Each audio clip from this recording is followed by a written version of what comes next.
Welcome to the ThunderCast, your martial athletics podcast produced by the fans, for the fans, with your hosts, Russ Livingood and KD Hugnall. We're bringing you the thundering word on the thundering herd each and every week, so keep it right here. The ThunderCast is on the loose.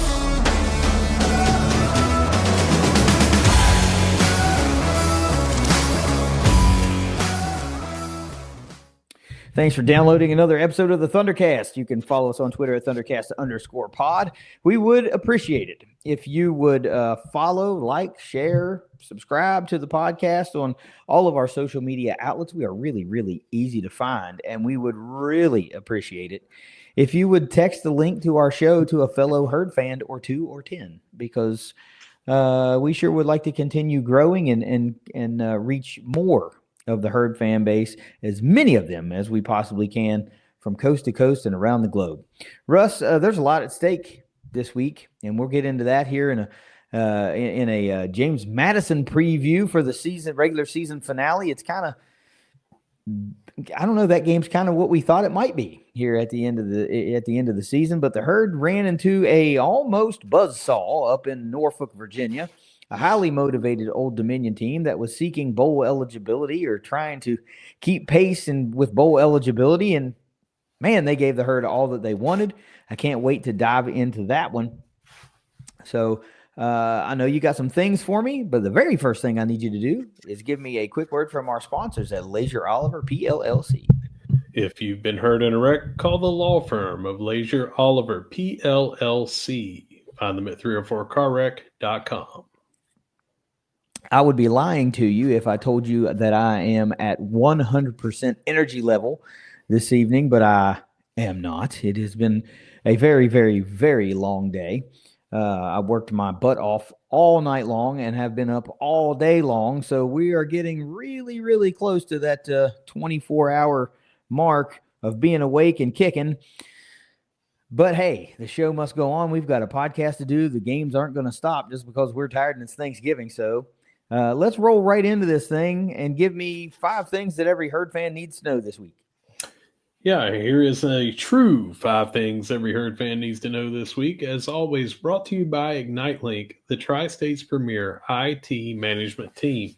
Number 1, I knew this was going to happen. Braylon Braxton named Sunbelt Conference Football Offensive Player of the Week. And before you tell me about that, I also want to say he was named as a Manning Award Star of the Week, and there's voting that you can do with that.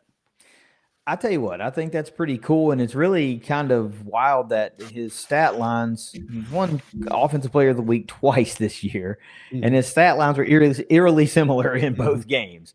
I just think that's really great, man. When this kid is on, he is on, and he's really had a hot hand the past 3-4 weeks.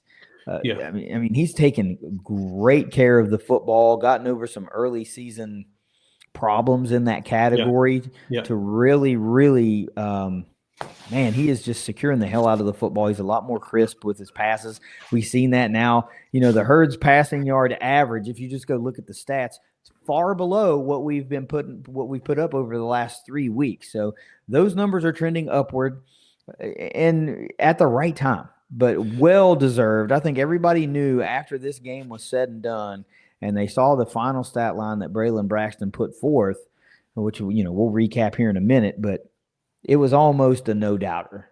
It was almost a no-doubter. The early season knock from me on Braxton had nothing to do with his potential, had nothing to do with his ability, throwing, running, any of that. It had more to do with decision-making. And as this season has progressed, that is no longer a concern. You know, his reads have gotten so much better, his decision-making so much better. The only thing that I would like to see is more downfield passing because he does it so well. Yeah. You know, early in the season, it was a concern, and mainly, again, that was because of reads. But again, now we're throwing 2 or 3 times a game down there, and it's just our receivers are making good plays because it's a good ball that's thrown. It almost makes you wonder if it's like, man, was it a reps issue? You know what I mean? Because he was splitting time. He and Mhm. Earl were splitting time early in the season. Nobody really was able to get in a full-on groove, because you're playing two quarterbacks, and it worked, and we won some games, but there are other times it's like, man, it just didn't work, and it's nice, of course, it's an emergence of some guys. Carl Chester has come on big over the last month. Chuck Montgomery has come on big over the last month. Fitz is always good for a catch or two that's crazy throughout the course of a game.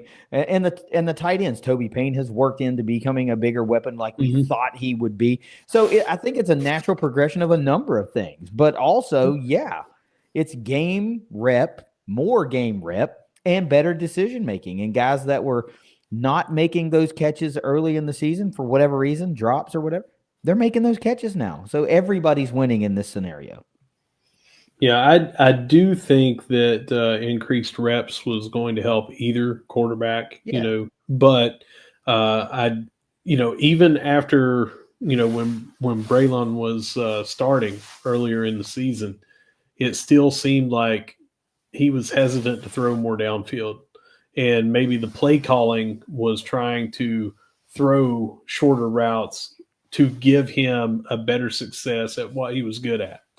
And I think you may remember that game. He was like 8 of 13 or something like that. Only had 13 passes, and all were short except for maybe one was, I can't remember now, 26 yards, I think, to Metcalf. The rest of them were like under 9 yards.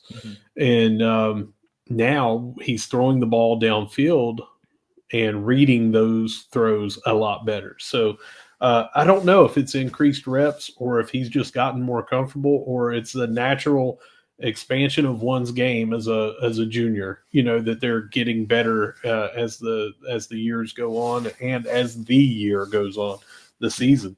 But whatever it is, it's working, and we're glad to have it, right? It's working at the right daggone time. I know that. Right time. Number 2, Aislinn Hayes named Sunbelt Conference Women's Basketball Player of the Week. They had the tournament down in Orlando. Kind of a up and down showing there, but she really went off against Tulsa. I think she put up 31 in that one. Yeah. I mean, dang, Career high.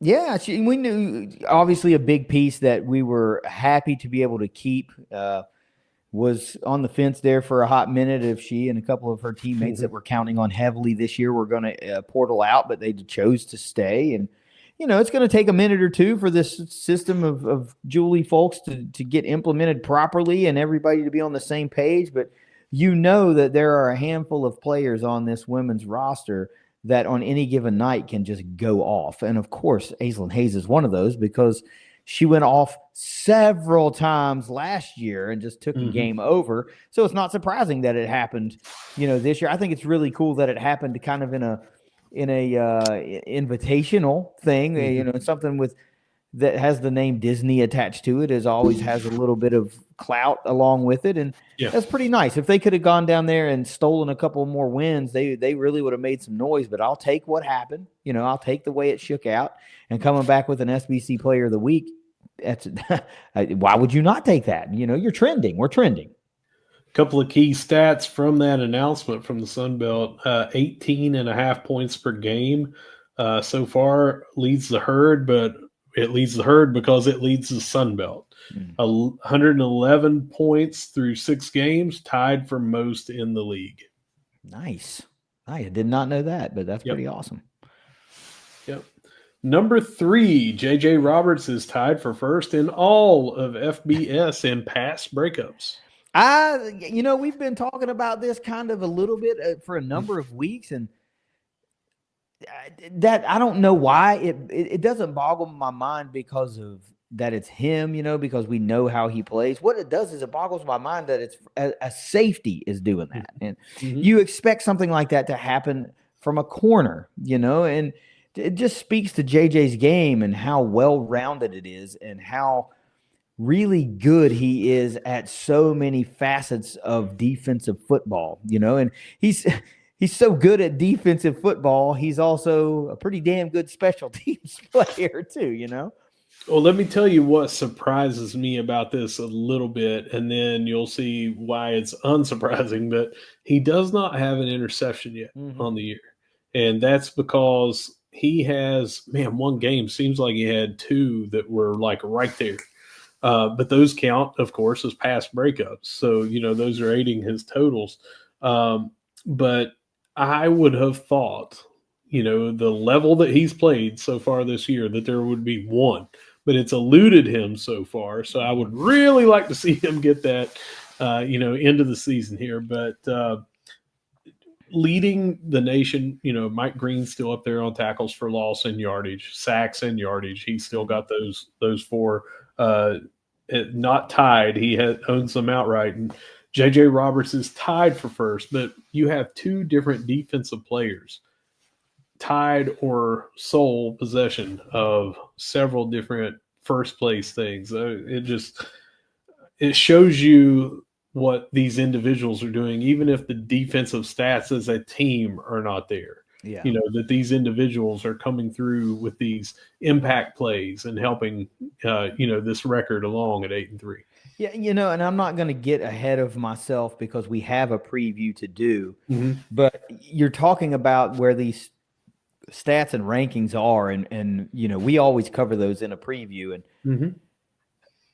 Oddly enough that you bring this up, because we hadn't talked about any of this, but that entered my mind as I was creating my preparation for the preview episode. I'm like, this just ain't jiving with what I'm seeing and what I'm writing. You know what I mean? It's like the numbers aren't equating to my eye test to this defense, and it's just wild. Like some of these categories, and it weighed heavily on some of my keys to victory and what I thought might happen. And I'm like I said, I'm not going to spoil that, but that's definitely a topic of conversation that I will have when we do the preview. But let's just call it right now. Just go ahead and call it. JJ's going to get the interception to seal the game, against James Madison. Why not the final play of the regular season? Just go ahead and get that interception and secure a victory or something for the Herd and an East Division crown. Number 4, Ksenia Lunyashina. And again, there is no pronunciation guide on the swim and dive roster for her, and I hope that I'm getting that right, because I would not want my name to be butchered, and it has several times. When as long as you've known me, you've heard it be butchered. But she sets 2 program records on back-to-back days during the House of Champions meet over the weekend. She got a 53.35 seconds in the 100-meter backstroke and 1 minute 58.2 seconds in the 200-meter backstroke. Both new program records. Wow. I won't say we. I was tongue in cheek last week when you were talking about the meet of champions that we were about to, and we go there and win the whole damn thing. You know what I mean? It's like, wow, what a showing. And I had no idea that there were 2 program records set, let alone set by the same swimmer. Dang, dude, like what in the hell is Ian Walsh doing with this swim and dive program? It is like, God, this was about to be a really bad pun, and I wasn't even thinking about it, but I almost said we are entering uncharted waters, but it really feels that way, and without being a swim and dive nerd, so to speak, with finger quote, I don't know all the stats and records and everything. I do know that historically, when Marshall was in the Southern Conference, we had a really strong swim and dive program. I do know that, but I'd be lying to you if I told you I knew, how many records were breakable now and how many probably will never be touched. But it just seems like we're hearing that a lot, like with track and field, so many new records and meet records and team records. And I mean, it's the trips to the NCAAs. It just feels like we're hearing this now. And I'm sure we're hearing it because we're paying attention to it. But man, it really feels like something special is going on with swim and dive, and has been for a couple of years. Yeah. I tell you, when you look at that board that's up inside the Fitch, I guess we're still calling it the Fitch, but they're putting a new board up, and it may be up already, but I was there, they took the old one down. But seeing that and seeing the times and seeing the years and everything on there, and then now you're seeing more like, Paige Banton and, all the records the last couple of years just verifies everything that you're saying right there. And it just seems like within the next 5 years, so many of those things, except for the conference records for the conference that you were in during that era, but the school records and things like that, and the records in our pool, because those are different. You can set a record on the road or you can set it at home, but the home records in our home pool and the records for the program, it just seems like over the next 5 years we're putting all these new times up there. And for anyone listening, this is true freshman Lunya Sheena here. So think of how many of the weeks that she's got this, and obviously she's going to win this one when it comes out. And 2 program records as a true freshman. The sky's the limit, right? Yeah. Or the pool is the limit, whatever. Again, you use that word, you're trending. Women's basketball is trending. Track and field is trending. Mm-hmm. And swimming is trending. So I don't know, man. I'm just saying it's pretty cool. I understand that so many of our fans are football fans or are football and basketball fans. I get it. There's a section of fans that are just like diehard baseball fans I get it, man. You love what you love. And I'm not here to tell you that you got to love them all. I'm just saying, like, open your eyes up just a little bit and just like, man, I'm not a huge fan, but damn, that's cool. Yeah. And, I've actually had a bunch of our listeners, viewers reach out to me just in casual conversation and say, I feel proud as an alumnus getting a recap of these other sports, these Olympic sports, and hearing how well we're doing. I did not realize. And, we've seen some fan growth in some of these. Softball especially, we covered it early when we first started. It was softball season, so right off the bat, we had people saying, oh, man, I'm tuning into softball. That was the year that we were just crushing home runs, in 2022. April 22 is when we started, and that season ran through May. And, we're talking about, all these things. And we have had a little bit of growth amongst viewers or listeners of the show in those sports. So I hope people will hear about this and go over and see a swim meet, because as you know, and I know, it's pretty damn cool to go over. It is very cool. It is very cool. Yeah. All right. Well, that does it for 5 things every Herd fan needs to know this week. As always, brought to you by Ignite Link. Well, that was fun. That was cool. That got my energy level going. Oh, dude, I screwed up. I only gave you 4. I've got the 5th one here. Obviously didn't mean to leave this off, but Seth Dagey is a Broyles Award nominee, and that is for the best college football assistant coach in the nation. Yeah, nation's top assistant coach, very prestigious award. Even to get a nomination, I think I'm not going to say that, because I think every team nominates a coach from their team to be in the running. But it's still what a job we've seen, and I don't really want to call it a complete turnaround, because we hadn't been stagnant all year. You know what I mean? It's not like, wow, he really came on and turned that around. It's like, it's more like we have evolved to go with what is working. It was very, very heavily run. That's what was working. And, I cracked jokes about, oh, this is the air raid, but we're running all the damn time. So, and now we're mixing in more of a downfield passing threat, more consistent passing attack. You're finding the end zone more often, taking care of the football, all while not abandoning the run when your star running back has been on the shelf or limited for the last 2-3 weeks.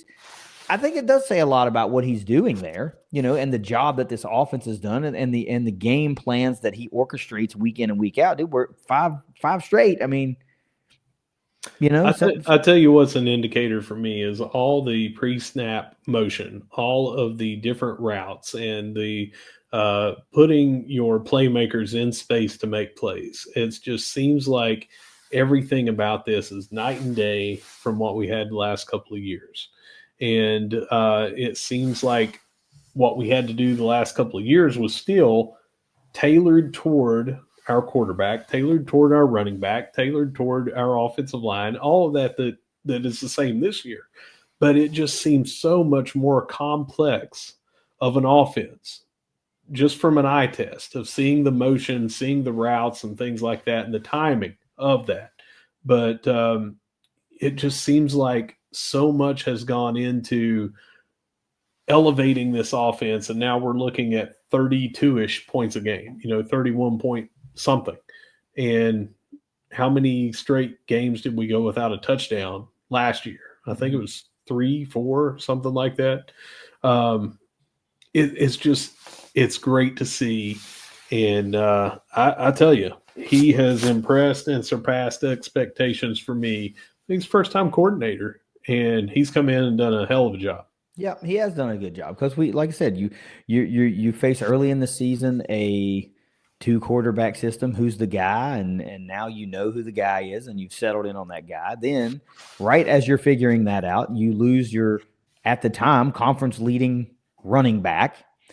So you have to adapt, and this has been a very adaptive offense. They found a way to keep it working, and it's gotten a little bit better. It's gotten a little bit more lethal.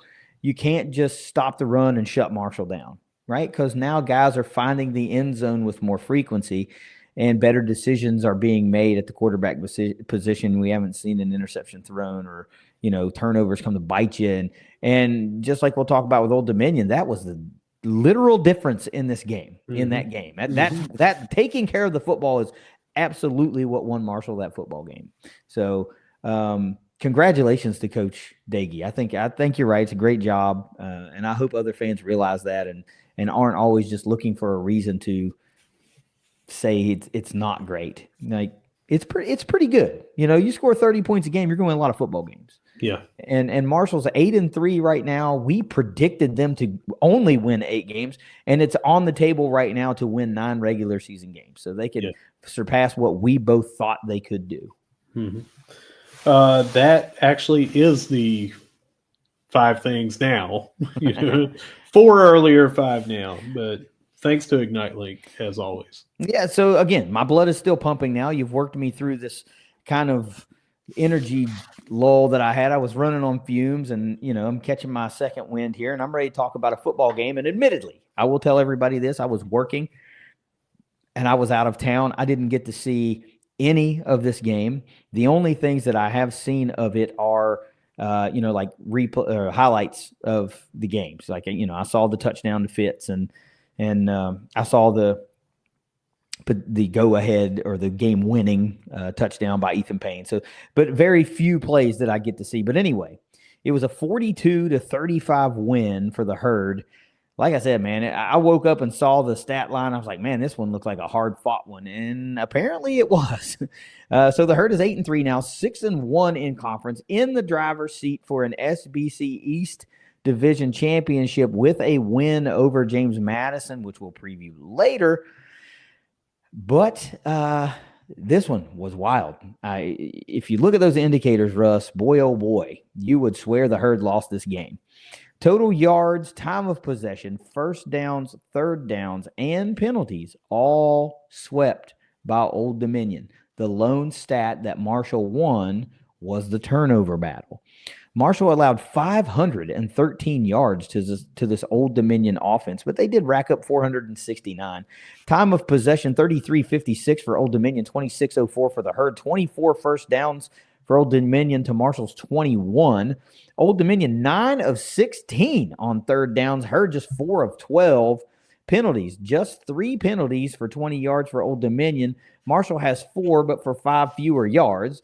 And then 2 turnovers for Old Dominion, 0 for the Herd. We mentioned Braylon Braxton had a monster game in an SBC Offensive Player of the Week performance, 13 of 24, 210 yards, 3 more touchdowns through the air, 18 carries on the day, 140 yards, good for 7.8 yards per carry. Jordan Houston led the team in rushing yards, 9 carries for 56 yards and a touchdown. A.J. Turner in limited action makes his return against Old Dominion, 10 carries for 53 yards. Fitz gets him a couple of grabs for 69 yards to lead the Herd in receiving yardage. Also nabs a beauty of a touchdown, which led to one of the coolest still photos that I've seen of the season. The guy owns 2 of those now.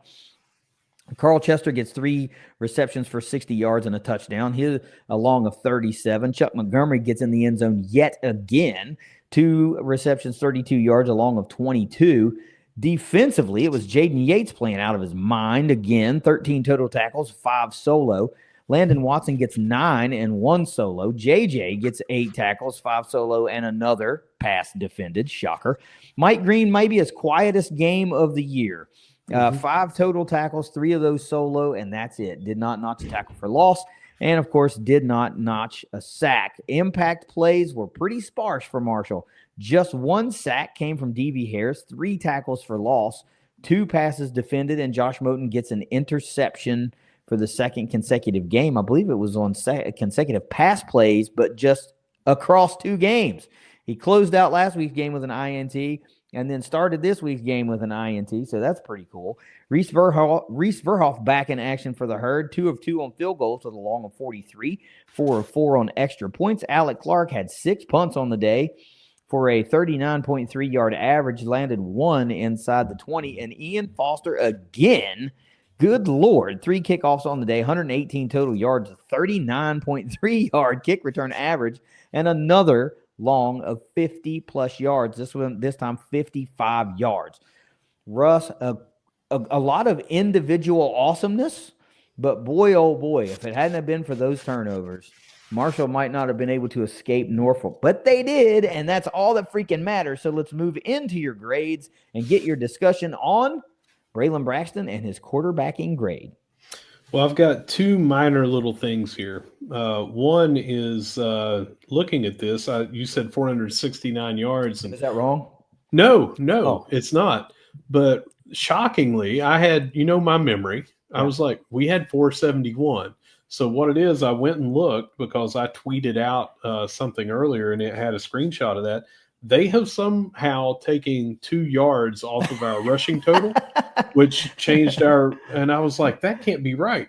So what I was going to say is we actually outgained them per play. And the reason that they had more is they held the ball eight minutes roughly longer than we did. And that they ended up having 12 more plays than we did is why they got more yards.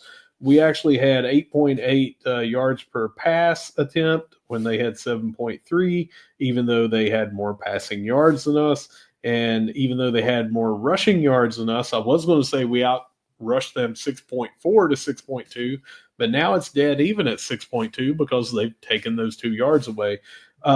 Needless to say, the point still goes here is even though we got outgained in there, we were more efficiently moving the ball than they were, as good as they were doing. So that just shows how good our offense was. Now let's get into the grades. I'm going to start out with quarterback, as you said there, and I have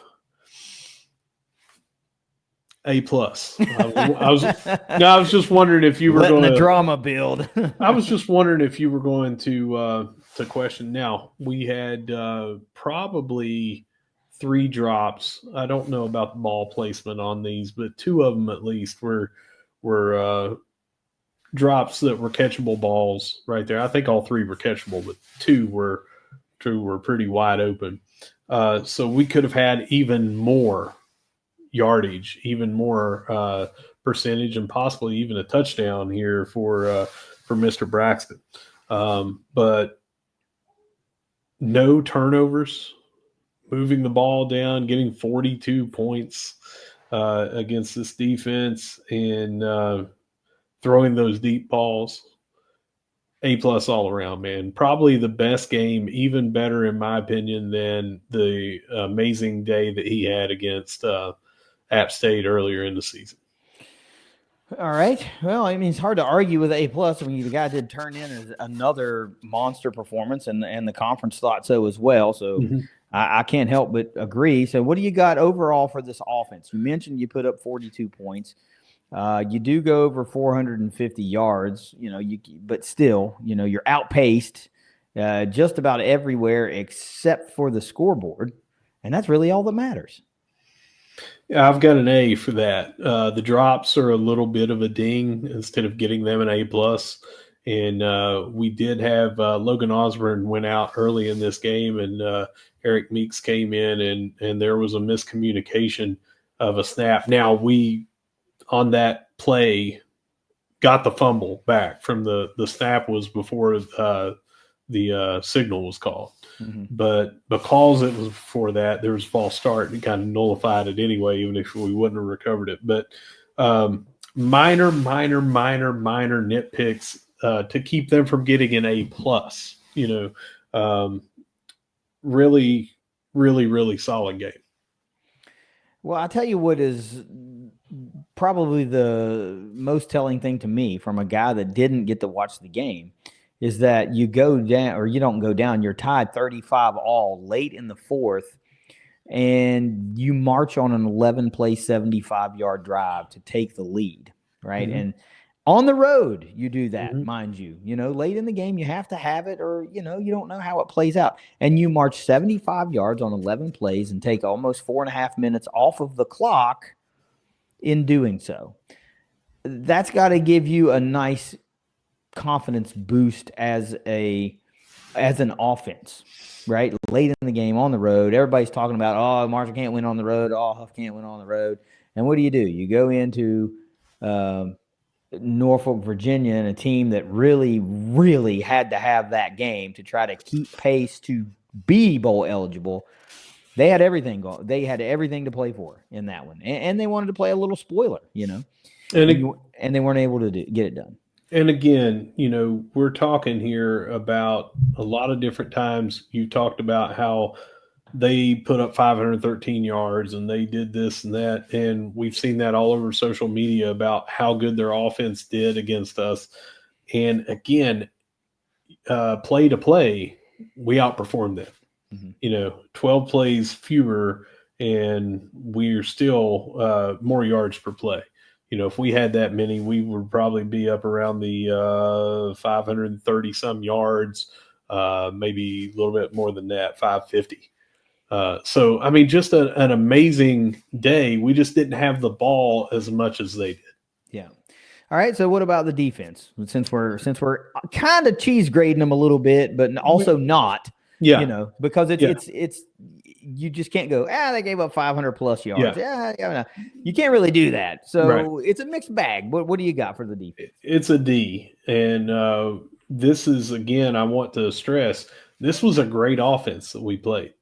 This is an offense that the quarterback coming in, freshman, Colton Joseph, in 6 games, 6 starts, he had 19 touchdowns, 10 through the air and 9 on the ground. He picked up another 3 touchdowns in this game. They have Isaiah Page that we talked about as an excellent receiver. They have a couple of running backs along with Joseph that can really move the ball on the ground. So it wasn't like that we came in. They pretty much did the same thing against James Madison. They pretty much did the same thing against several other teams here. But the defense was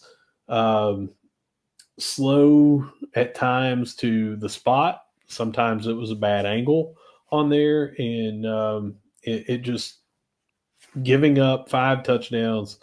You just cannot give a really good grade. I don't care how much better the offense is than some may have given them credit at ODU. It's a D grade for me. Yeah, and look, I'm not going to argue that either. My saving grace is this. You're trading touchdowns with this team through the third quarter and some of the fourth quarter, and then it gets down to it. Marshall takes the lead 42-35. Old Dominion gets the ball. Marshall forces a 3-and-out. Now, granted, 513 yards allowed on the day. Old Dominion's final 2 possessions of the day, a combined 21 yards. So you clamped down when you absolutely had to, and you forced a 3 and out, and then you forced 3 plays in the end of the game. So yeah, you gave up freaking 500 and plus yards, and you probably never would have been in the scenario to have to close the game out that way if you hadn't given up that many yards. I get it, but when your feet were against the fire and you had to get those stops, you got to close the game out. You forced a 3 and out. Then you were able on offense to take another almost 2.5 minutes off the clock to put this one essentially out of reach. Old Dominion got the ball back. It was going to take a miracle. And they ran out of time. So the defense came up big, didn't give up the big play to snatch victory from the jaw, or snatch defeat from the jaws of victory. So their first 4 possessions were 49 total yards, and their last 2 was 21, 70 yards total of that 513. It was just in the middle. Both teams in classic slugfest back and forth, and neither team could stop each other. So but still, due to the points and due to some of the individual, we could have stopped him, but it looks like we got beat to the corner. It looks like we got beat to the edge. It looks like we bit the fake, things like that. I just got to give us a D. Yeah, I'm not arguing. I just think it's, when you had to have it, you got it, and that says a whole hell of a lot. Special teams, where you at with the guys? A+. We continue to not give anybody a chance to return just about anything when we're punting and kicking off. And then you look at Ian Foster's day returning. You look at a recovery of the muff punt, and the very next play we score. Turn the game around right there. Just an amazing day. The only thing.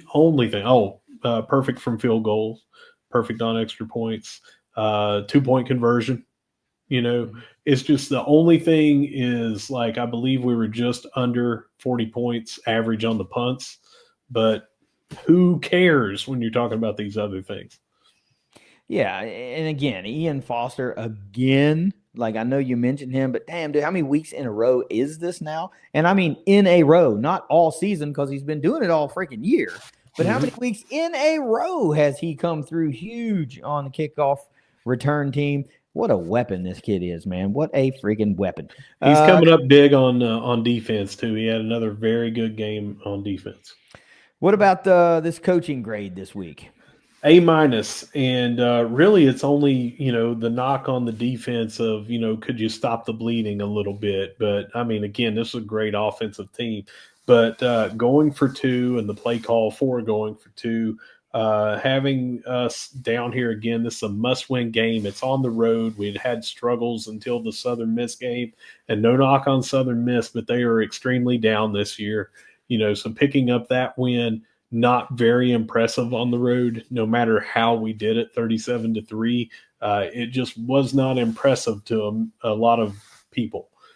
This game, I think, was way more impressive. Who you are going up against someone that has to win to keep their bowl chances alive.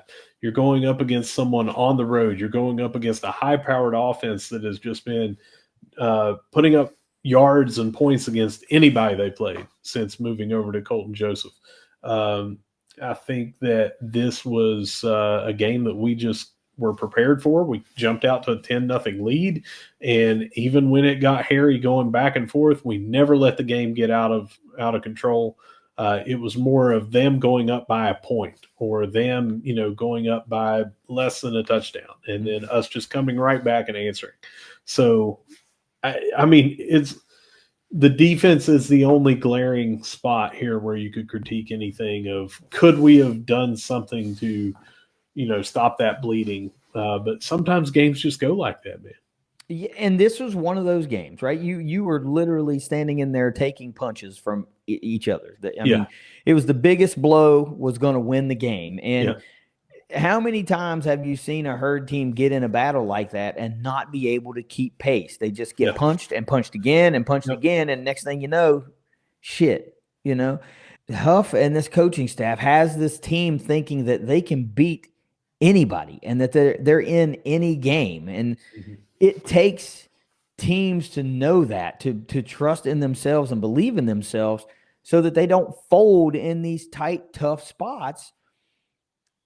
It ain't going to get any easier next week in Harrisonburg. It's not, because they want to be able to, James Madison wants to be able to get to 9 wins, right? Marshall wants to be able to get to 9 wins. This is going to be a tough game that we're going to preview. Old Dominion was just a taste of what I think is going to be a really, really, really tough finale for the Herd. And to be able to survive one like this makes me feel a lot better about what we'll be able to do and what we'll be able to take as far as punishment goes going up against those guys on their home turf, where they are historically very, very, very strong. Not finally, but what do you got for the fans this week? I've got an A. I was not on where I was there at the game and everything. I was not on social media. I wasn't on social media afterwards, but not seeing any of that, just going by the fans that were there, decent showing considering it's 7 hours away and things like that. And we were loud when we needed to be. Good. Overall, hard fought win. Hard fought win. Herd still controls their own destiny in this one. Old Dominion gave the Herd all that they wanted. I think this was probably the most competitive game that we've seen in the series in easily a number of years. But nonetheless, Marshall gets the win, goes to 9-1 all time against Old Dominion. I think that can't be understated as well. So what do you got for the whole weekend this week? It was an overall A, and the Monarchists deserve a huge shout out for their hospitality. Ashley, my wife, and I went down there, and they just said, listen, no, don't bring anything. We've got everything. And, they weren't lying. They have 8 spots in the blue lot, and they just said, anything you see here and here, help yourself. Everything that the sun touches is ours. that includes everything from the chiclets over to the erasers. You know exactly what I'm talking about when I say that. But there were some player parents that were there, and there were some people that had recognized our podcast, from collaborations that we had done and things, and it was just a great tailgate. Those guys are amazing guys. They continue to just knock it out of the park with everything that they do. Dollars for Dingers, the toy drive that they do, just all the different goodwill things that they do.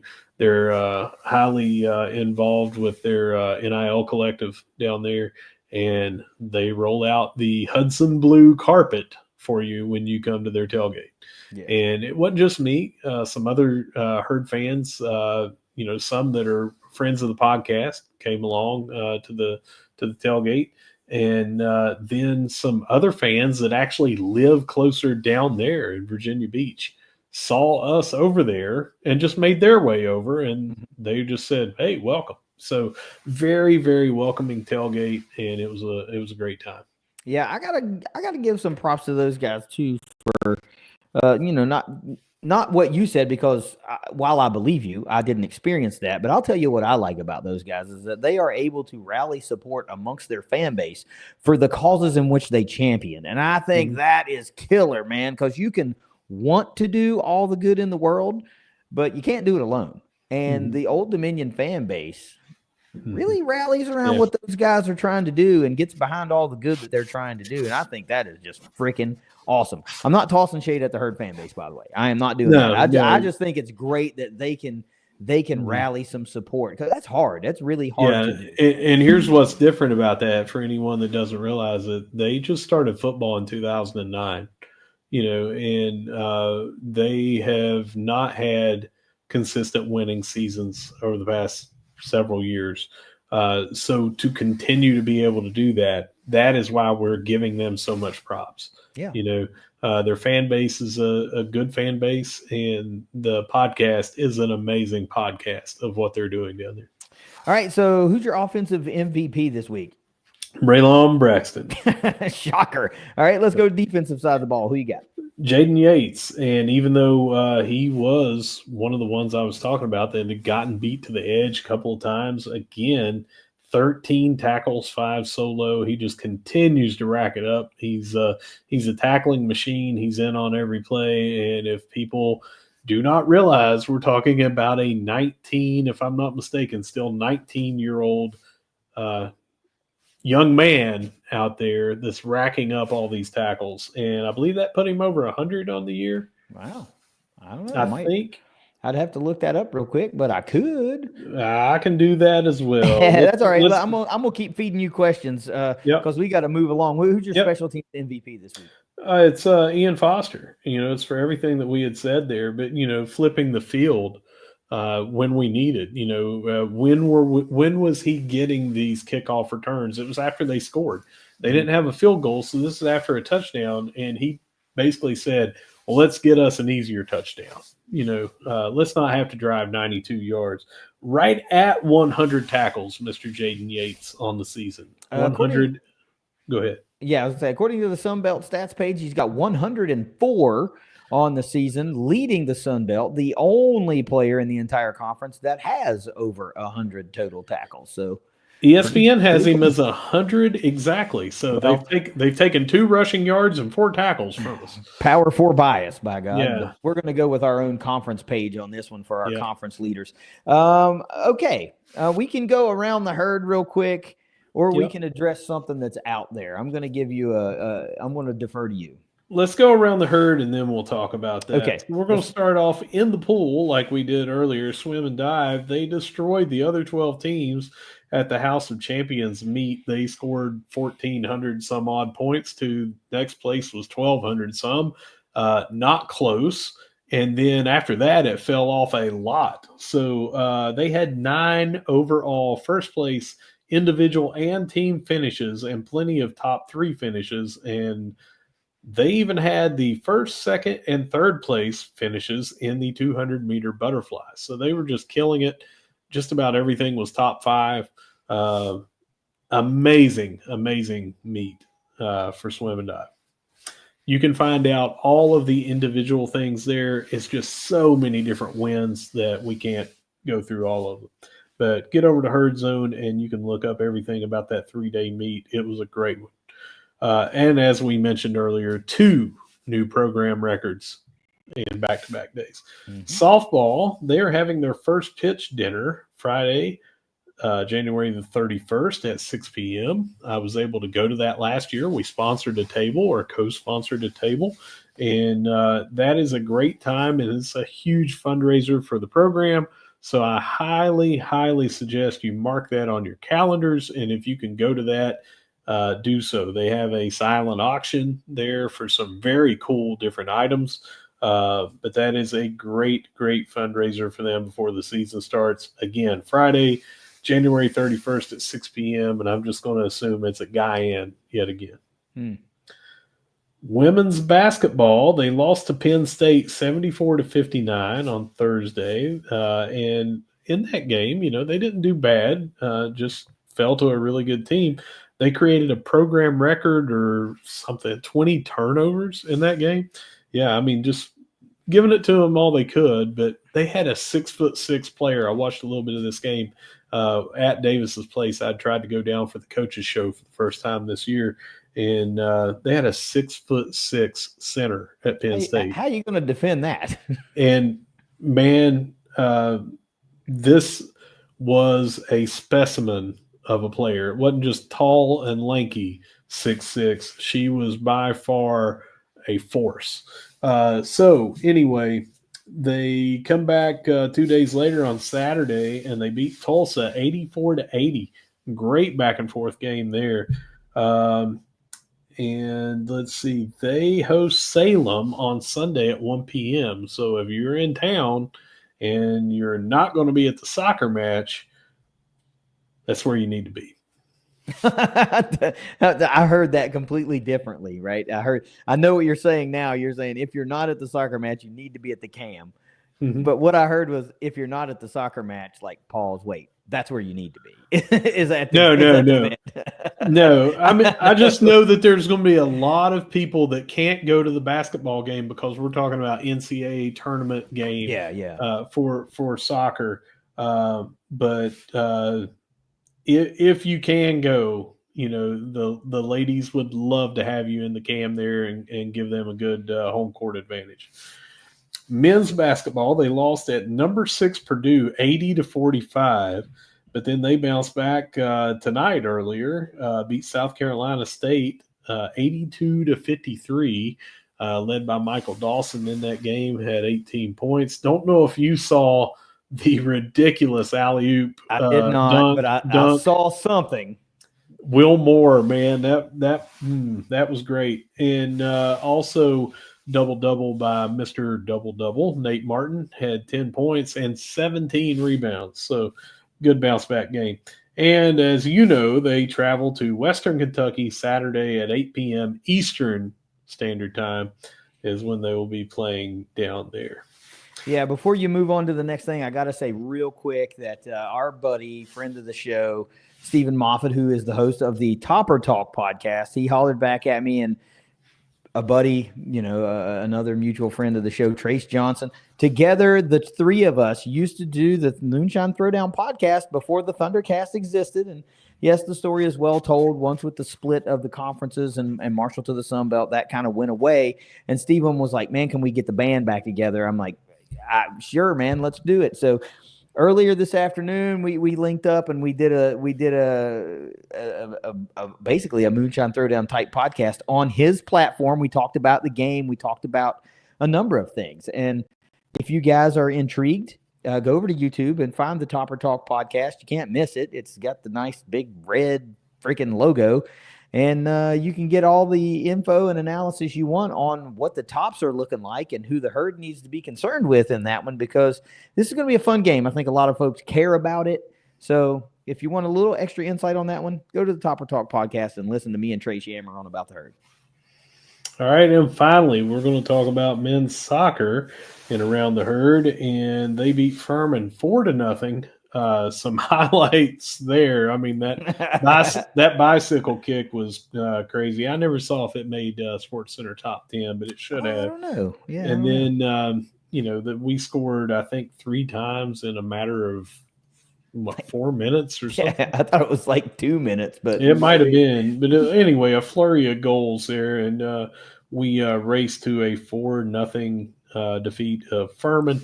And we advance in the tournament, now hosting NC State on Saturday. So get your butts over to the vet. And I know everybody's going to be there anyway, packed crowd. But, we've really made that a hard place to get a victory. And I hope that continues as we advance on.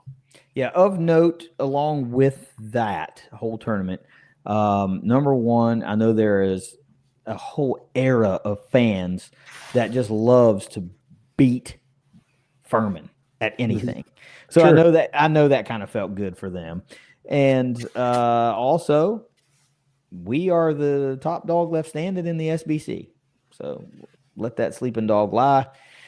We might not have hoisted a regular season or a tournament trophy, but the only trophy we are concerned with hoisting, we are still in the mix for, and that's where you want to be. So go herd. That does it for Around the Herd, and now let's get over to what you wanted to talk about. Yeah, it's out there, so we have to address it a little bit, right? Rumors are swirling. Coach Huff's interviewing, and we have been talking about it all season long. So if anybody has listened to our show, you know that Coach Huff has been playing without a contract. He is on the final year of his contract. He's not signed an extension. There has been no news of an extension that we know about. There hasn't been anything floating around out there. And then there are several reasons that you can deduce of why that has or has not happened or whatever. But the rumors is out there that Coach Huff interviewed with Southern Miss. And as much as we like Southern Miss as a program and all that kind of stuff, we have been told on good authority that did not happen. At least when we tweeted that out, it hadn't happened at that point. And I trust that. Right. And I don't know how many people have been tagging us and stuff saying, well, my source says that he has. My source says that, well, I know a guy that works for Southern Miss and he said that it definitely happened. And I hate to tell you, but it did happen. So it got me thinking, what do you consider in an interview? If you call my phone and you go, hey, just like to talk to you for a second. That's not an interview. Like gauging interest isn't an interview. So I don't know if that happened or didn't happen, but if that's what those people are calling an interview, that ain't an interview, But first and foremost, we've been down this road before. So I'm going to feed you some questions that I already know the answer to. Are you concerned even if this did happen? No. Why? I'm not concerned because, one, how many times has everybody watching or listening to this gotten a recruiter that has reached out to you while you're still employed somewhere? It happens everywhere. But this individual, Coach Huff, does not have a contract moving forward, and possibly after the game here in 3 or 4 days. This could be the last thing. So that part does not concern me at all. It also doesn't concern me that it would be a thing where you can say, well, how could you possibly prepare for the game when you're preparing for an interview? Well, listen, I don't think this is one of those things where you need to like study for 8 weeks or something about the company that you're going to and have interview notes. This is one of those things where you're basically just talking about yourself and if it would be a fit there. Mm-hmm. If he took the interview, and that was the question, is if he did, does it concern me? No. Sunday is probably only film day, and that's when everyone said this interview took place.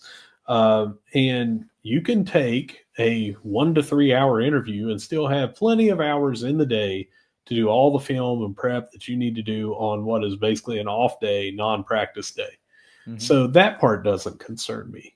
I also think that what world would we be in where him distracting himself and not being able to put the effort forth to try to win this game, would that benefit him in any way? It's not like that he would get a better deal if he goes in and tanks this game, or if he goes in and, is just underprepared for this game.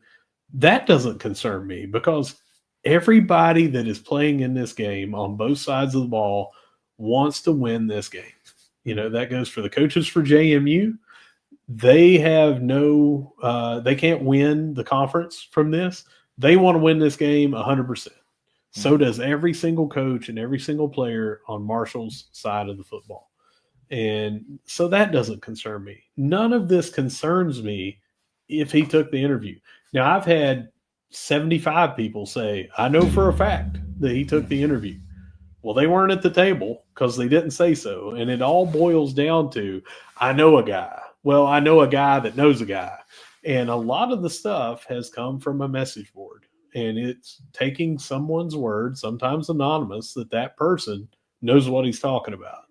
And I don't know. We had a different kind of source, and that source said that interview did not take place.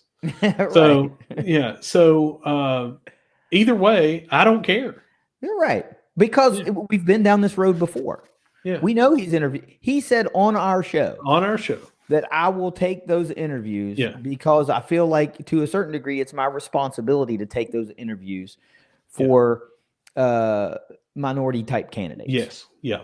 He wants to keep those doors open for younger guys to get those phone calls, right? Yeah. He said that he took the responsibility on himself that he didn't want to give a university a chance to say, well, we at least tried to reach out to a minority coach or a minority candidate, and they turned the interview down, but at least we reached out and that be it. He wanted them to interview a minority candidate, and he didn't want to say, well, we reached out to Coach Huff knowing he would turn it down because, he's happy where he's at. So we don't have to reach out to another minority. Yeah. There is no Rooney Rule that I'm aware of in college, but he takes that part seriously, and I cannot fault him for that at all. Yeah, so I don't take all the interviews you want, man, because at the end of the day, you're either going to stay with Marshall or you're going to go somewhere. That's it. So what am I worried about, right? And 6 weeks ago, a good section of the fan base would have been like, good. Yeah. And now they're singing a different tune. Yeah. Now they're like, oh, well, we should have had an extension in place weeks ago. Yeah. What is going on here? So now all of a sudden, it's like, okay, we're winning, so now you're cool with it. Yeah. We've been on the same boat the all along. Like, yeah, we'd like to see an extension go out. Yeah, we'd like to see an extension go out. But there's a lot of strategy that goes into these things, especially now, because there's not one on the table. You're on the cusp of going to a conference championship game. That's going to up your leverage. So what do? You're in a lot of different situations, right? We talked about this before. This is not new breaking news.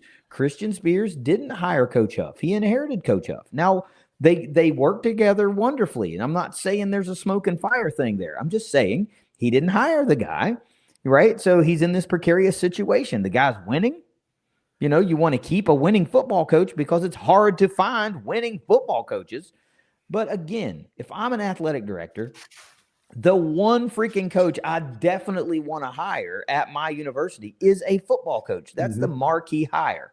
Unless you're at a Kentucky or a Kansas, the football coach, the head football coach, is the ultimate hire any athletic director can have. And everyone, it is human nature, would want to have their own person in there. They would want to put their own mark on the athletics. I mean, you're the director of athletics. You want to have your mark on all of athletics. Yeah, but at the same time, you don't get rid of a winning football coach, right? We did that, right? We did that, and people were like, well, they did that to Doc. He went to the Conference USA title game, and they fired him.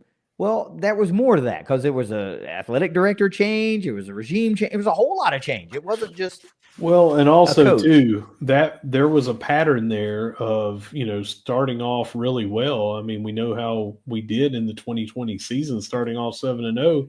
And then it was just like total meltdown at the end. And several years in a row, rumors, we're talking about rumors here, so we'll talk about rumors with that he lost the locker room and there were major fights, So, I mean, it is totally different. It's apples and oranges. And I want to say one more thing, unless you've got more questions for me. But a final thing is people need to remember that this is a business. And, coaches are not going to say, well, I'll just go without a job next year and wait around and see. It's an unfortunate part of this, but it's a business. And Coach said on this show back in 2023, I think it was the first appearance on this show, he said that if you're a coach, you either get hired somewhere else or you get fired from a place, but rarely do you just get a head coaching job and that's where you're at for the next 30 years of your career. Right. I mean, it's just rare. So when a contract is up, sometimes when a contract is not up, we either let a coach go or they get fired. And man, it's happening all over the country right now. The AAC, I think, has gotten rid of 6 coaches before the season is over. And that's just one conference. So it is a business. There are positions open. The guy right now does not have a job next season. So if he took the interview, I do not care. Who cares? Right. I don't care. I don't care that he interviewed. He can interview a million times. I don't care because, like I said, he's either going to be here or he's not going to be here. I can't make that decision, right? Sure. I know what I'd like to see because it's hard to win football games.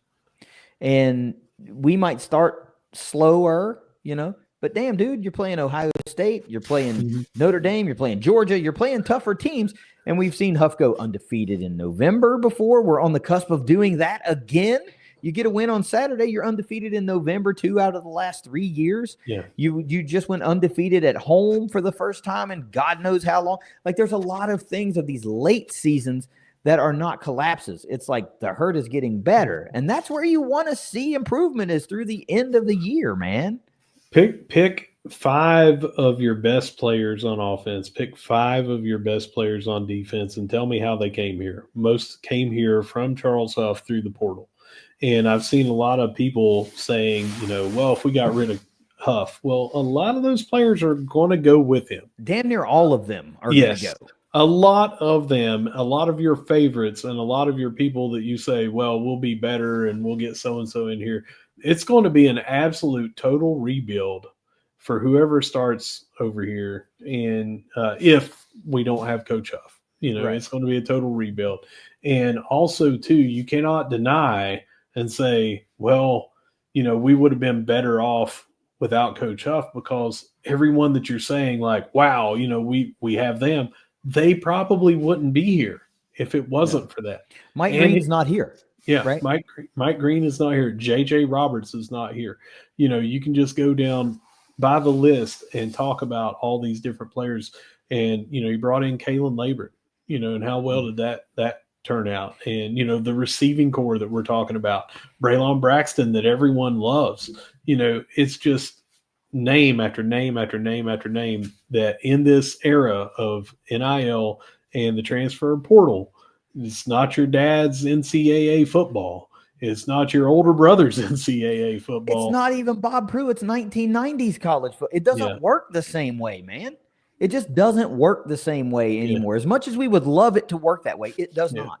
It does not. At this point, where you are competitively and how you have to compete in this world, you almost have to be okay with being an 8-9 win team, getting that 10th win every 3-4 years, but always being in the mix for a conference title, right? Yeah, we want to win them, but you got to be in the mix for them to even have a shot at winning him. Yeah. And in a transfer portal era and NIL era, dude, your team can be gone in a year, and you have to rebuild all over again. Yeah. I don't think the grass is always greener. This is tough. Yeah. There are a lot of freaking teams across the country that would kill for what we have going on in Huntington. There's a lot in our conference that would kill for that.